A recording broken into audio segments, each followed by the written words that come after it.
And it is the Saturday Coffee Klatch with Heather Lofthouse back. I'm back. Here I am. It's nice I to see you, missed Heather. Well, I missed you too. Thank You missed Heather too, right? And I missed you. I mean, Michael did a wonderful job. Michael, thank you. Michael was incredible. He was incredible. And we'll have him back on. We will, but it's nice to see you. Thank you. Okay, so what are we going to do today? Not as if there's been any news. No, since I've been gone. But what we try to do is give it a framework, give it, so that everybody can get the news. But what does it mean?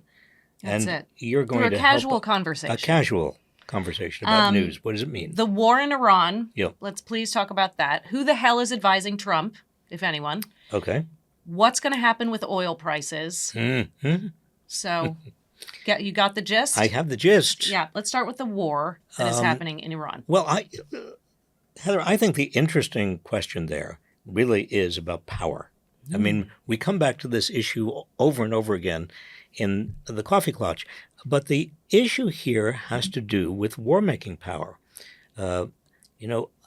Donald Trump, like he has with regard to immigration and also the tariffs and every aspect of his administration, he has basically taken the power. He assumes he has the power.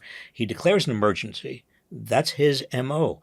But the fact of the matter is there has been a struggle for years over certainly the war-making power of the president to do it alone. Can the president actually make a war, go to war, bring America into war alone? Congress exists to do something. Congress is supposed to. Actually, there is a War Powers Act. There has been traditionally a lot of pushback from Congress on this.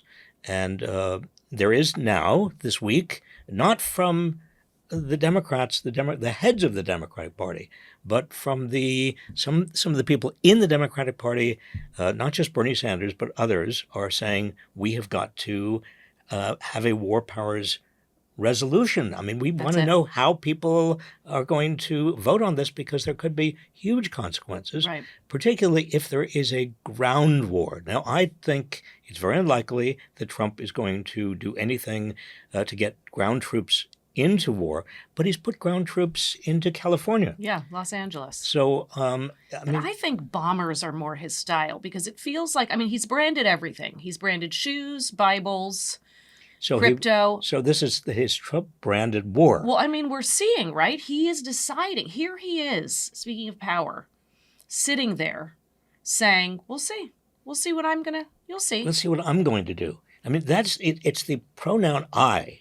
I'm going to. I don't know whether you don't know whether I'm going to do this week or next week. I don't know whether you know, but I know, and I make my mind up at the last minute. I'm not going to tell you yet. This is dictatorship 101, and the costs of any war, in terms of human beings, in terms of a nation's treasure, in terms of just the amount of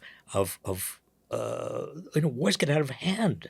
Trump was going to end the Ukraine war. Trump was going to bring us out of all kinds of foreign entanglements, and he's getting us more involved.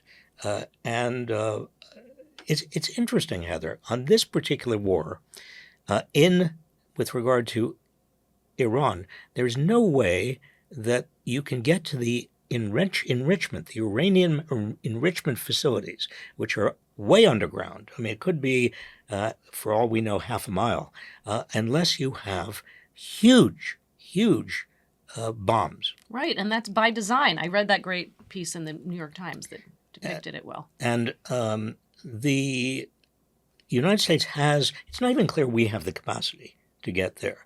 It may be, ironically, that the only way you can get there is with commandos, and Israel knows how to do that kind of stuff. But for the United States to commit that kind of armament, that kind of warfare, that kind of bombing is a very, very big deal. Oh, it's huge. And so he claims we're going to know in 2 weeks, but who the heck is advising him? What does Trump know about foreign policy? He knows zilch about foreign policy. But really? Well, but there is supposed to be a National Security Council that advises him. Now, half of that National Security Council has already been fired. And That's because Laura Loomer said, I don't like some of these people, and Marco Rubio went along with her, yes. Executed. And these are the professionals who give him advice. Tulsi Gabbard is supposed to give him a national security briefing every week, or at least whoever was the president. That's her position. She's national security intelligence. But he has not been getting these. Well, he doesn't like the briefings. He doesn't want to be briefed. He doesn't feel like it. He doesn't want to be briefed. It's too much time. He knows. She was complaining that he doesn't sit still for these briefings. He doesn't concentrate. So she was going to make a kind of a Fox News presentation. Oh, that was great. What we need to think about how he consumes and the way he likes. So let's get a Fox producer in here. Let's get an anchor. Let's make TV shows for his daily briefing. And now she's been sort of shunted away. I mean, she's not even part of the. Who hasn't been shunted away? Briefing. Well, Stephen Miller. Hegseth is not in these briefings, as far as we know. I'm sorry. Let's repeat that. I'm sorry. Who's Pete Hegseth? Last time I checked, he was the Secretary of Defense. He's not in the briefings. And Tulsi Gabbard, the intelligence, supposed to be the intelligence czar, is not in the briefings. It's not clear if he's getting any information at all or where it's coming from. And that's the scary thing, because Congress is not authorizing this. There is no congressional input. There is nobody in the White House we know of who's actually giving him a lot of information. He says, I'll do it when I do it. And he even said 2 days ago, I make these decisions sometimes at the last minute, just maybe seconds before I have to make them. This is the fate of the world, Heather. Now, this one decision may not be the fate of the world, but it is a fateful decision. It's a decision that is hugely kind of consequential to the Middle East. And the Middle East is a tinderbox. It's true, Hezbollah is not what it was, and Hamas is certainly not what it was. And Syria these are all Iran's major outposts, but they're gone or they're seriously undermined. But it's not clear now what the right way ahead is. What worries me, honestly, is that there's nobody who has actually thought about and knows much about the Middle East who is there in the White House. So scary. But imagine, we get to see his ego and narcissism flaring yet again. Because imagine... His ego? Narcissism? Yeah, just a little bit. But imagine thinking you have so much knowledge and you don't need any advice on this and you're going to decide at the last minute and it's going to be a good choice. Well, somebody was talking to me about the difference between a pathological narcissist. Mm-hmm. I always was calling him for years, since 2016, Trump, a pathological narcissist. No, they said he's a malignant narcissist. And they said the pathological narcissist is just sick. A malignant narcissist is somebody who has a sickness that is very dangerous. It is dangerous to everybody else around that malignant narcissist. And yes, for him sitting there making decisions that have these kinds of consequences potentially is very dangerous. You may remember the Iraqi war resolution. It went to Congress. Yeah. Congress had to vote on it. Hillary Clinton voted in favor. Paul Wellstone, a dear friend, a wonderful man, senator, he voted against it. And I remember calling him up because all of the polls showed most Americans, particularly in Minnesota, where Paul Wellstone was from, were in favor. And I called him and I said, I just hope you did the right thing. I hope you haven't made it difficult for yourself to get reelected. He was up for reelection. And he laughed and he said, Bob, the people of Minnesota, they may not always agree with me, but when I explain why I did something, they appreciate it and they are with me. They will vote for me. And his polls actually went up because he did explain. Right. He did the right thing. Well, but it's also the explanation. People want to understand why our representatives or our president in Washington, what's in their minds. Trump. Do they, though? Because there's nothing in his mind. Well, that's my point. I think it makes people nervous not knowing. He's making so many decisions. There's so much uncertainty about what's the tariff policy. What's the policy with immigrants? with agricultural workers. Right. He goes one way and then he goes another way. With hospitality. And what about oil prices specifically? Well, oil prices could easily go up. They've already gone up about 15% since this began. The Strait of Hormuz is a very, 1/5 of all of the oil in the world goes through. If Iran wanted to close the Straits of Hormuz, that would be a huge economic toll on the world. And on the United States, even though we're the number one oil producer now in the world, we could not maintain what we are doing and our economy on the basis of that kind of oil shock. Remember when Trump was running and he said things like, "I'm going to get prices down, and Heather, I'm going to put America first." And he said, "I'm going to avoid foreign entanglements." Yep. What happens to prices? Not only are oil and gas prices heading upward, but you have, because of the tariffs and the fear of the tariffs, so the tariffs that are already there, prices are elevated. And then you have the crackdown on immigration. 5% of all the workers in the United States are immigrants. A large percentage of them are undocumented. You go after them, and what happens to industry? Well, prices go up because there are just not people to do these jobs. So in every one of these Trump policy areas, you see him moving toward higher prices and also more involvement with the rest of the world. Exactly what the opposite of what he said he would do. I know. So, but does that help for midterms and otherwise? I mean, this extreme pivot if the Democrats had a very loud, charismatic, clear mouthpiece, it would help. I don't know who or where that is. And America's attention span is pretty small right now. In fact, it's always been short, but especially now in the Trump world. And Trump deflects. If he gets into a jam, he just does something else that's wild and maybe more popular. That's it. Throws it at the wall. But the uncertainty. So we don't know what the Fed's going to do. We don't. The Fed is between a rock and a hard place. The Fed is worried about potential inflation because of all the reasons I just gave you, right, but also worried about a slowdown because of all the reasons I just gave you. So stagflation, although Jerome Powell did not use that word this week, stagflation is certainly in the minds of the Fed and the Fed governors. And there's no question that the Fed is just unable to move, doesn't know whether to put interest rates up or down. Trump, in his own Trumpian way, is trying to say to the Fed, you better push interest rates down. Right. But you see, this demonstrates his ignorance about the Fed and about economics. Because if you have a Fed chief that does what Trump wants, the markets are not going to assume that inflation is going to be under control. But he also doesn't have any economic advisors.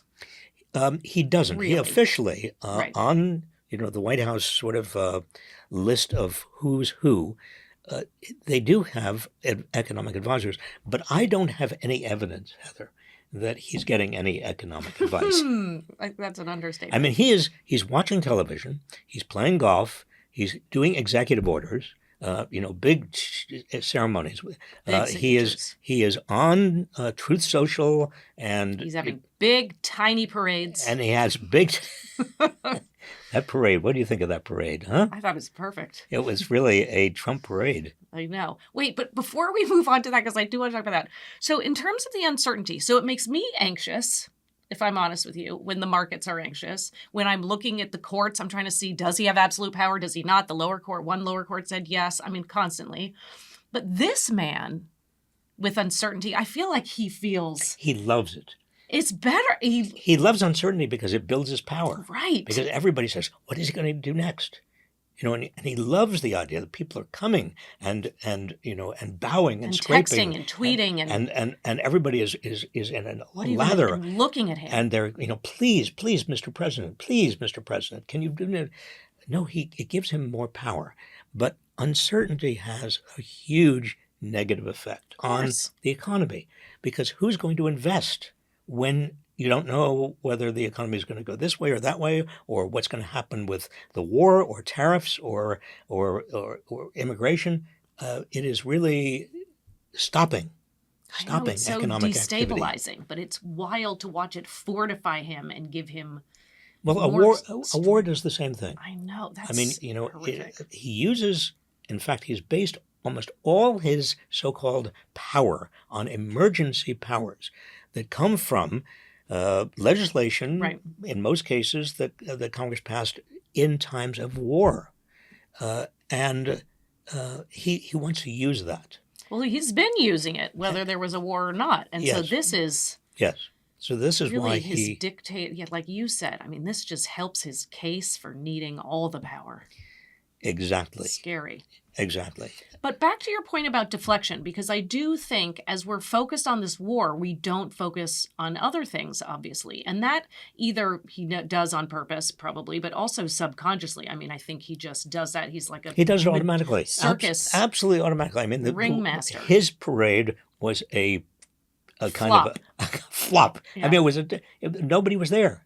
Nobody it was very there. few people. You see that video? There was one like, the poor tank was squeaking, and there were 3 people. You know, it was like. And he wanted my middle school parade, I think, was more well attended. And he wanted the troops to be very serious and look, ferocious. And of course, they're smiling and they're waving. I know. And on the same day, how many people showed up for the No Kings protest? Well, that's interesting because we thought. Right afterwards, the estimates were about 3 million, 3 million. The estimates are actually much higher. I saw up to 6. Yeah. 4 to 6, but I like the 6. 6 million would put it as one of the biggest demonstrations in American history.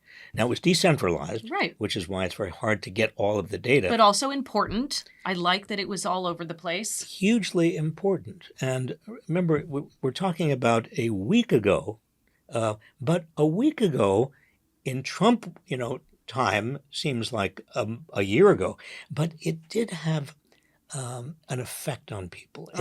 People that I talked with felt some renewed energy and some joy and solidarity with other people, and they felt that maybe there's a possibility here. Maybe we don't have to be as frantic and dejected as we were. Dare we say hope?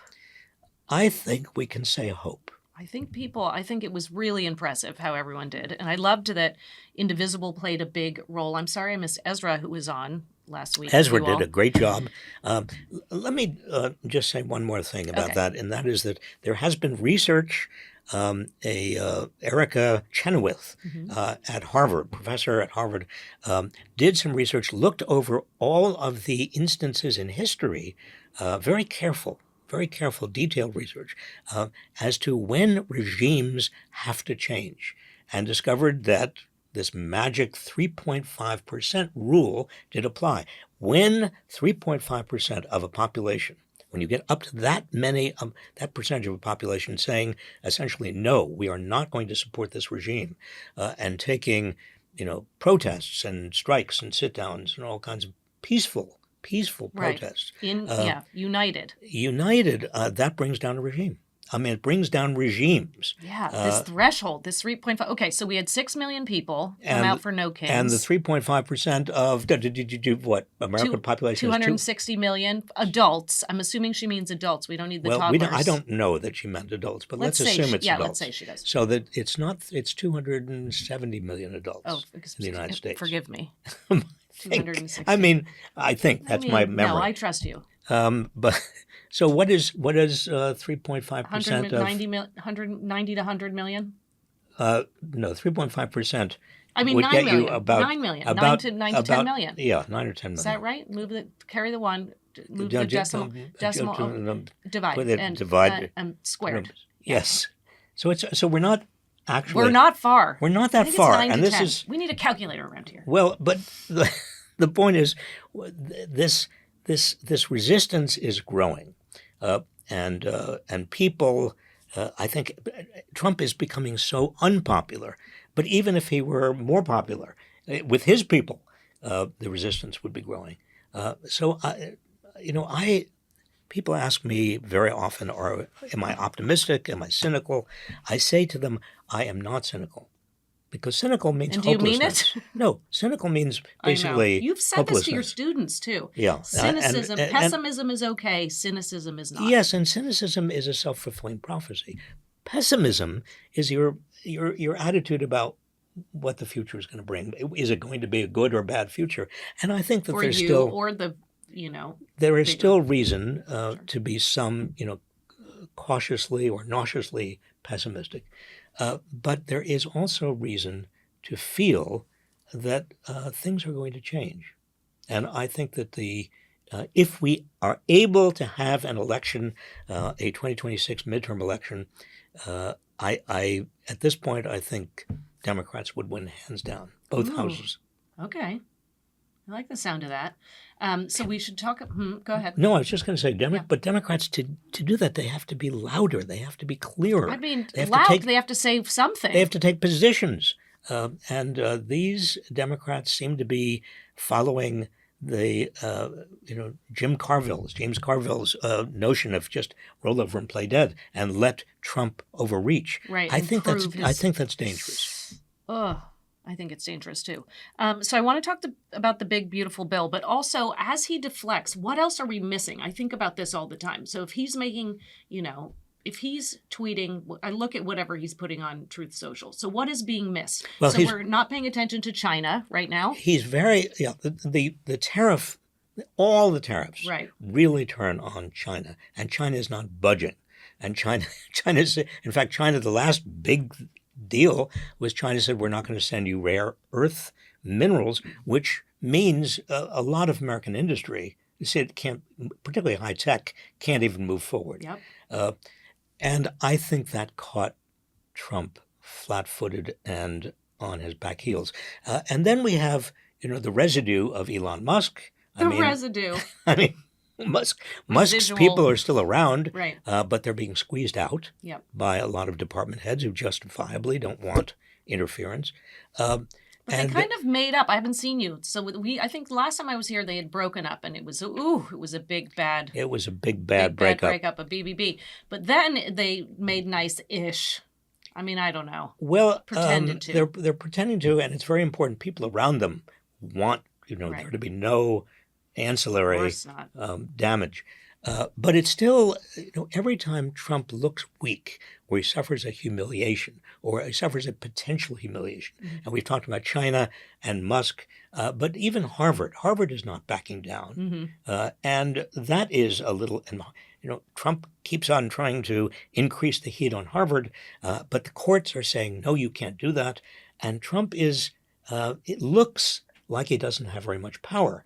And that's when that happens, that's when he wants to be big and militarized and wants more military parades and wants more people. The National Guard is going to be militarized and he's going to put the Marines into California.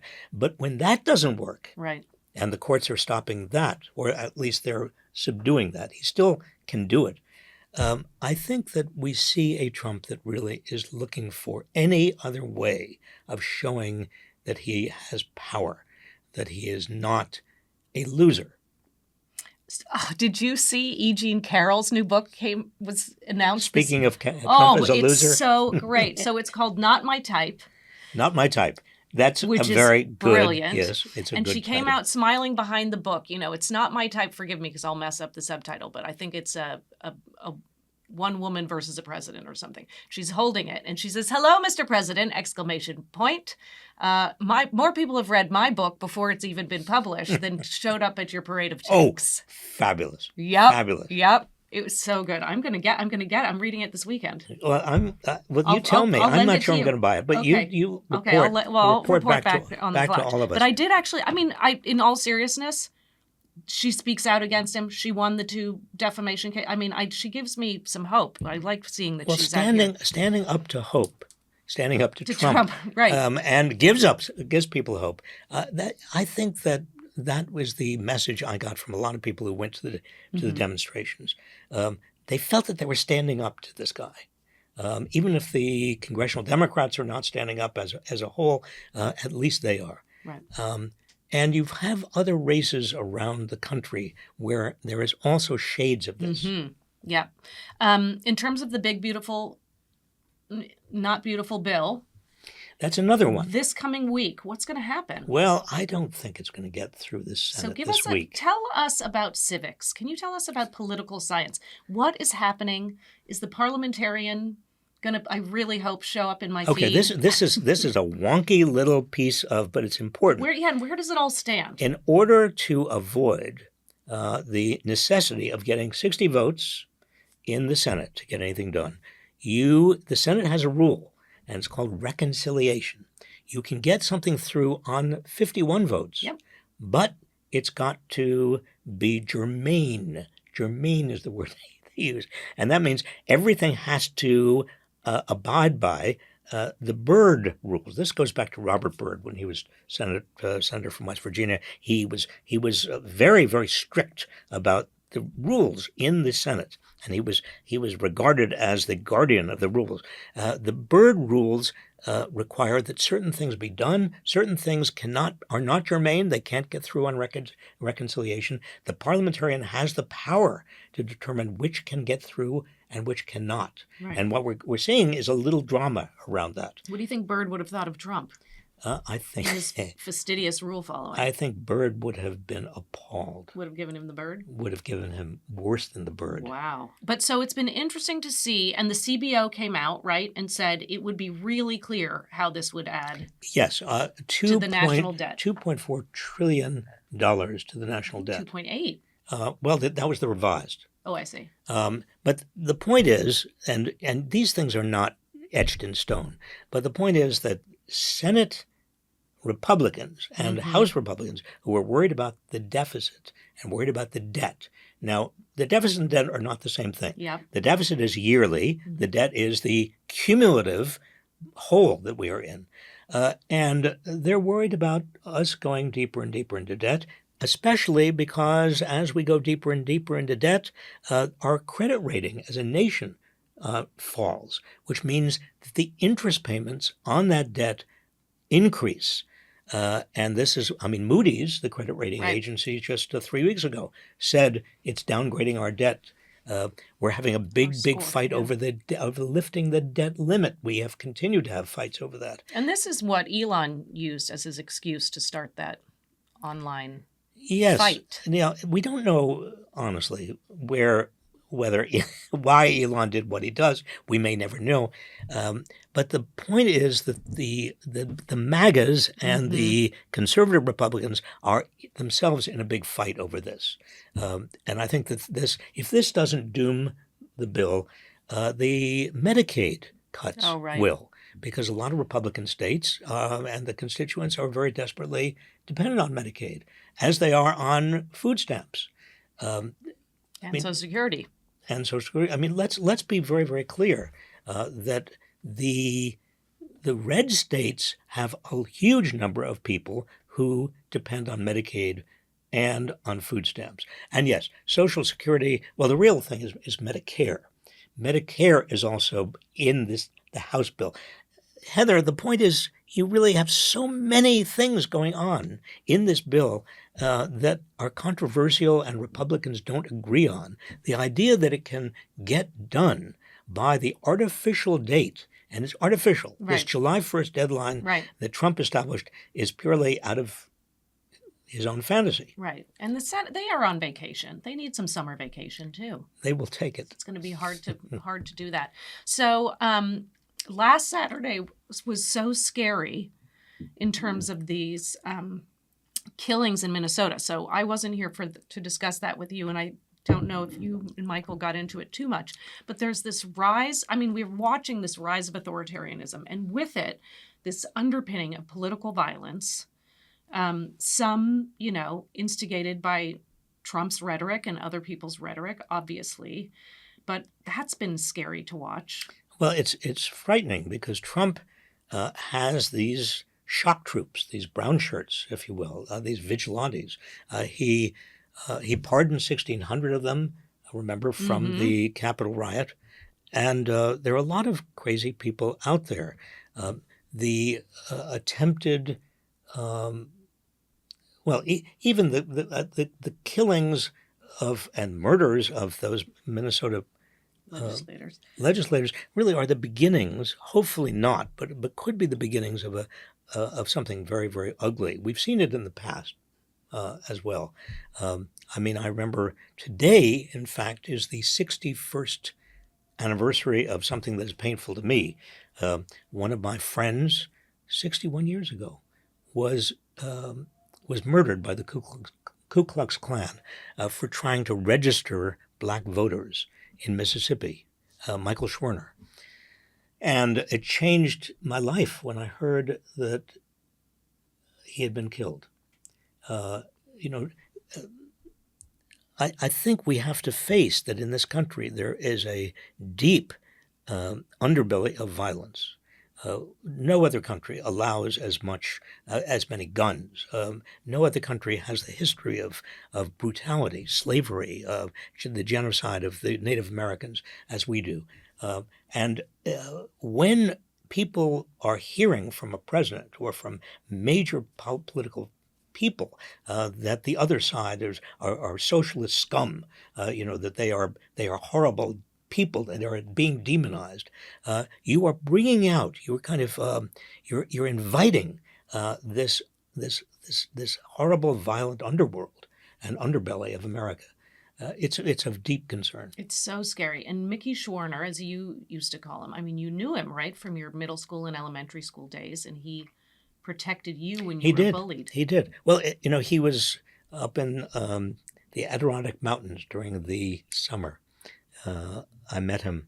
I was much younger than he was, but he had this warmth, this loveliness about him that radiated, and he just had a calming influence. And so the idea that he was registering black voters and viciously murdered. He and two other civil rights workers, one of them black and another white. It was a horrible period in American history. Obviously, it was just before the Civil Rights Act was enacted, and the Voting Rights Act in 64 and 65. It's hard to go back to those times. But I sometimes, with my students, go back there because a lot of people don't have a historic understanding. They see what's going on now. They say this is the worst it's ever been. No, it's not the worst it's ever been. Those years. It's differently bad. It's differently bad. Donald Trump is the worst president I think we've ever had, but there have been bad times. But so much of the rhetoric is being normalized, but then with TV and our phones, you had social media. You had Senator Padilla, who was yanked out of a conference, and detained, and then you had Brad Lander. And that Brad Lander, even my granddaughter, she writes to me and she says, "What's going on?" Wow, she saw it on the social media. She saw this guy who's running for mayor of New York being roughed up, in brutal ways. And that's normalizing too. This is a kind of a new wave. And this is ICE. Mm-hmm. The idea that you have in this country an effective army. Putting to one side whether they are federalized or not, in terms of military the average active troops, you have in this country ICE knocking on doors, grabbing people, basically snatching them up from the streets, and not giving them due process. This is another aspect that seems, yes, you said it's being normalized. It's being normalized to the extent that people don't have a historical understanding of where this country has been, right, and what our ideals are, and what our aspirations are. Right. The explanations you talked about earlier. We got to keep explaining. So in terms of New York City, mentioning that, so there's a mayoral race going on. Yes. And you endorsed Zoran Mamdani. I did. This week, a couple days ago. I think I thought a lot about it, Heather. He is on the side of social justice. He is really a Democrat from the progressive wing of the Democratic Party that needs to be the mayor of New York. He he's the kind of person who would do a good job, in my humble opinion. Right. Well, we saw your humble opinion on the internet, and so thank you for showing us that endorsement. What's interesting is there's someone else who's running in that race who might have some more corporate backers than I think Zoran does, Andrew Cuomo. And there is something that lives on from, I don't know, 20 years ago or something, where you were on Conan O'Brien, and we have to watch it. It's a very funny clip. We have to? We have to. Jobs are on the line. Oh, come on, Chief. That's it, O'Brien. I need your seal and your peace right now. You too, Reich. Oh, yeah? Where are you going to find somebody with my skills, huh? We already have. Former Secretary of Housing and Urban Development, Andrew Cuomo. Cuomo. That was very funny. Well, it was funny doing it with Conan O'Brien. So fun. I mean, he's a good guy. I know. I don't know. I can imagine. He is, but he's too tall. I mean, too tall. He is too tall. No, yeah, but you all played in the rest of that I hurt clip. my neck when I was dealing with him. But you all did. You were very funny together. So there's that. So I'm excited to read E. Jean Carroll's book. Can I say that again? Yes, you can. I'm so excited. Heather, I have a question for you. Yeah. Are you excited to read E. Jean Carroll's book? Oh, I'm so glad you asked. I'm really excited. But so the reason I wasn't here last week, I have to report back, is that we had the world premiere of The Last Class, which is a movie really about education. We tracked and democracy, and we tracked you teaching for your last semester, and it was so special. We sold out the theater, and I just have to say that it reminded me, similar to what you were saying about the No Kings protests and people coming together in community, reminding each other that there is solidarity and there is a fight to be had and they're in it together. I feel like a movie theater kind of did that, and this film brought us together. So thank you for the excuse to do that. And I'm excited to be able to bring it to other people. So if you go to thelastclassfilm.com, you can sign up, and we'll be getting it to different theaters across the country. But it's an important point about people coming together and feeling the energy and the hope and the excitement that comes from being in the same place, doing the same thing at a protest or in the theater or wherever, watching something that is exciting. We don't have enough of that. No, and it's with like-minded people, and it's strangers. And there's something fortifying about that, where you say, I don't know any of these faces, and we're all here with the same spirit, and we're here with the same goals. And I think that's a very worthy and important. Do you have other things to talk?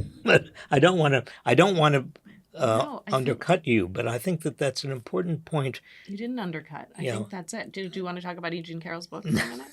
No, I don't. I think we're done. But I want a book report.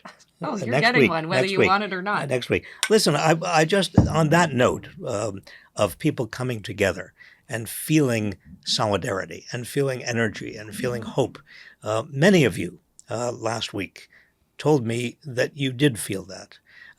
And it was the largest, we think, on the basis of preliminary data, the largest demonstration maybe in American history. We have to now think about what is next. How do we use that energy? How do we use that solidarity to build for the political future, to make sure that we put up a bulwark against Donald Trump in 2026, and to make sure that we never have this kind of fascism again. A lot of it's up to us. Democracy is not a spectator sport. And this is really the underlying purpose of what we are doing here.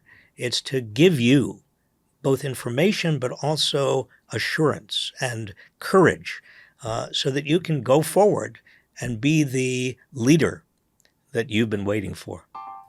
Thanks. See you next week.